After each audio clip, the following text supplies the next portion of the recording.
continuidade da nossa programação. Esta presidência convida e concede a palavra ao reverendo Ageu Cirilo de Magalhães Júnior, solicitando a sua presença na tribuna.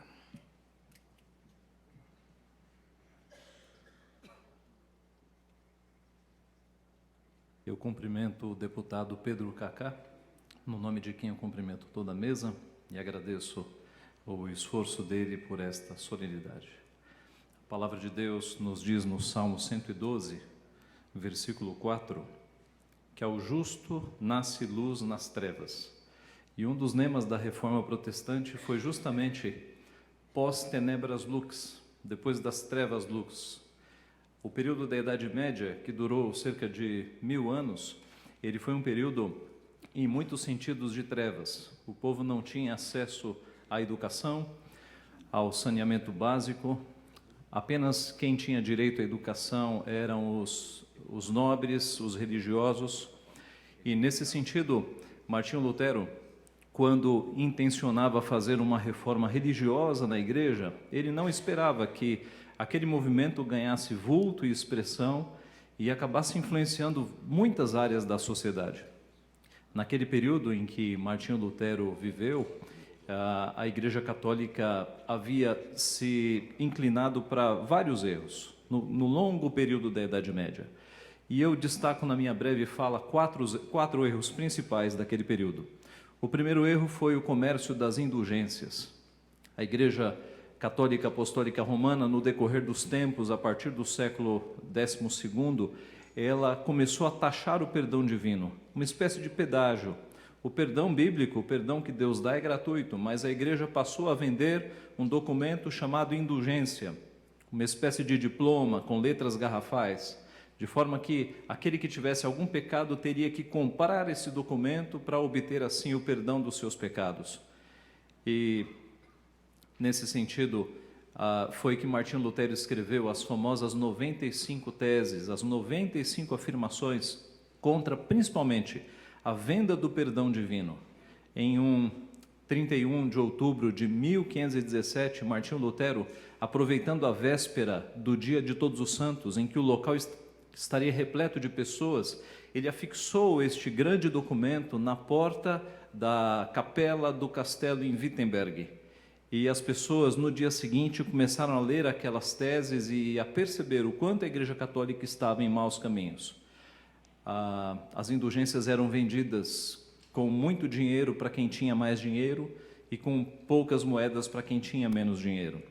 Quando os cavaleiros e as carruagens católicas romanas chegavam numa cidade com as suas bandeiras vermelhas, era um acontecimento. E o povo parava, ia até a praça principal, e lá entravam em cena os famosos vendedores de indulgência, homens muito eloquentes, muito aplicados na arte da persuasão, e o maior deles foi um homem chamado Tetzel. Ele era um grande orador, e em uma das suas falas ele dizia ao povo ali humilde, reunido, que no momento em que a moeda tilinta no fundo do cofre, a alma parte do purgatório e voa para Deus. E o povo sem instrução, manipulável, ouvia essas coisas e ficava impressionado. E Tetzel completava: hoje à noite, na Igreja Católica, você terá a chance de, com poucas moedas, tirar o seu avô, os seus pais do purgatório. Venha, traga as suas moedas. E à noite a igreja ficava repleta de pessoas levando as suas moedas numa tentativa de tirar os seus parentes de um fantasioso purgatório. Foi contra isso que Martinho Lutero se ressurgiu, se insurgiu e tentou reformar a igreja. Mas a igreja não queria reforma. Esse foi o primeiro grande erro. Um segundo grande erro foi o comércio das relíquias. Supostos ossos e peças de roupa, objetos pessoais de personagens bíblicos começaram a ser comercializados na Europa. E homens nobres e ricos começaram a adquirir esses bens e montar exposições. Por exemplo, o crânio de João Batista percorreu várias cidades na Europa.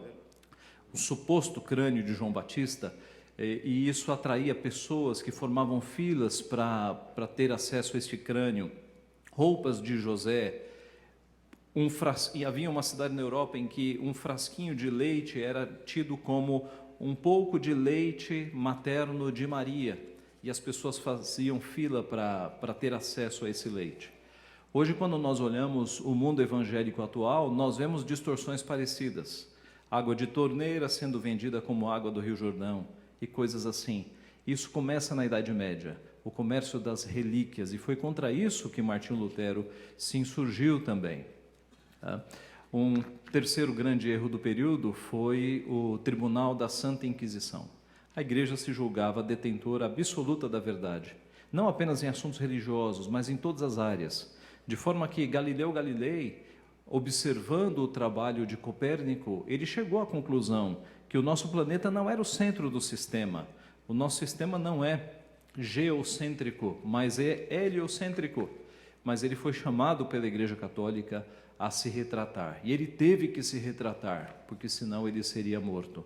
Giordano Bruno não se retratou e foi queimado em praça pública com a língua cortada.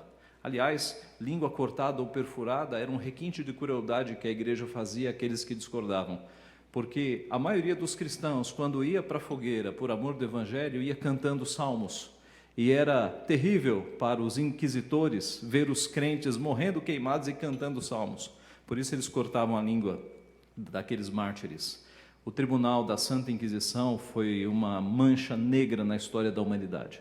Muitos homens e mulheres piedosos foram levados à fogueira por apenas discordar do status quo, por discordar das ideias da Igreja Católica. Uma quarta mancha que nós temos na Idade Média, um quarto erro, foi a corrupção de uma forma geral. Corrupção financeira, corrupção sexual. Havia prostíbulos em Roma para sacerdotes. Havia um desconhecimento da Bíblia total por parte dos clérigos. Na verdade, um sacerdote naquela época, ele estudava os documentos da igreja, mas ninguém tinha estudo da Bíblia.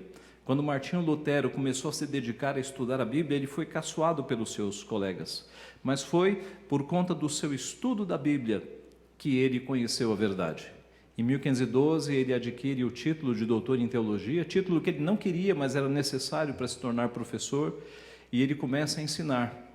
E em 515, segundo semestre de 515, primeiro semestre de 1516, ele ensina aos seus alunos o livro dos Salmos. E ensinando o livro dos Salmos, Martinho Lutero, ele não vê outra coisa senão um Deus irado contra os seus pecados. O medo de Lutero com relação a Deus era muito grande. Ele não conseguia ver o Deus da graça, apenas o Deus que nos pune por conta dos nossos pecados. No segundo semestre de 16 e primeiro de 17, ele começa a estudar o livro de Romanos. E quando ele chega no primeiro capítulo de Romanos, Romanos capítulo 1, versículo 16, e ele lê que a justiça de Deus se manifesta no Evangelho, ele percebe que todo aquele medo que ele tinha da justiça de Deus era infundado, porque a justiça de Deus se manifestou em Cristo. Cristo na cruz foi quem suportou toda a carga, todo o peso da ira divina.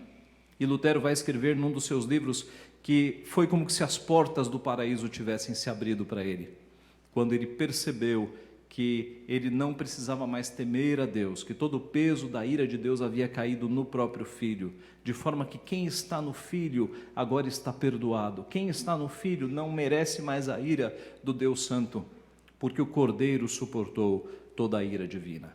Aí é que nós vemos a conversão de Lutero. Martinho Lutero, então, é excomungado da igreja em 1521, ele queima a bula que o excomungava em praça pública, ele sai da igreja e com ele muitos padres, muitas freiras. Martinho Lutero vai se casar depois com Caterine von Bora, que era uma freira. Muitos lares são construídos naquela época. E aquela que parecia uma reforma eminentemente religiosa, ela avança pela Europa, influenciando as artes, a cultura, a educação e diversos níveis da sociedade. Nós louvamos a Deus porque ao justo Deus faz nascer luz das trevas. Post tenebras lux, foi o que Deus fez com a sua igreja. Ele preservou um povo no decorrer da Idade Média, um remanescente fiel. E no final da Idade Média, ele levantou homens como Martinho Lutero, como João Calvino, para reformar a igreja e para criar uma igreja que voltasse à palavra de Deus. Nós somos herança, nós recebemos este legado. Hoje a igreja brasileira precisa de muitas reformas. Muito do que acontecia na Idade Média voltou a acontecer hoje. Que Deus nos use, que nós sejamos aqueles que, com uma voz profética, possamos denunciar os erros da igreja atual e possamos voltar ao genuíno Evangelho de Cristo Jesus. Amém. Amém.